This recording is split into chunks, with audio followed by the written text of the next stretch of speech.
20 February संध्याकाळच्या झटपट ठळक बातम्या. मराठा समाजाच्या तोंडाला पाने पुसण्याचे काम केले. राज ठाकरेंचा हल्ला, म्हणाले आनंद मानण्याचे कारण नाही, राज्याला तो अधिकारच नाही.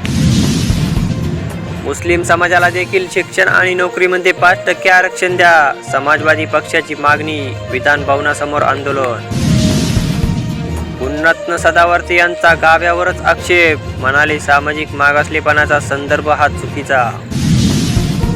मनोज जरांगेंची दादागिरी केव्हा संपणार, त्यांची शिवरायांच्या पुतळ्याखाली बसून शिवीगाळ सुरू. छगन भुजबळ विधानसभेत आक्रमक. मराठा आरक्षण विधेयक बहुमताने नव्हे तर एकमताने पारित, फडणवीसांनी दुरुस्ती सुचवताच वडेट्टीवारांची मांडली भूमिका.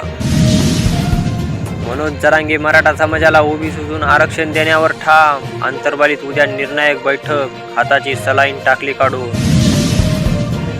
ओबीसी समाजावर कुठेही अन्याय केला नाही, मराठा आरक्षणाचा मार्ग मोकळा झालाय. मुस्लिमांना धर्माच्या आरक्षणावर आरक्षण देता येत नाही, देवेंद्र फडणवीस. विधिमंडळाच्या आवारात आतषबाजी, गुलाल उधळला. मराठा आरक्षण कायदा पारित होताच कार्यकर्त्यांचा जल्लोष. शिंदे म्हणाले मराठा ऐक्याचा विजय झाला. मराठा समाजाला शिक्षण नोकऱ्यात 10% आरक्षण, विधिमंडळाच्या दोन्ही सभागृहांनी मराठा आरक्षण विधेयकावर एकमताने मोहर. मुस्लिम समाजाला आरक्षण द्या, समाजवादीचे अबू आझमींची मागणी.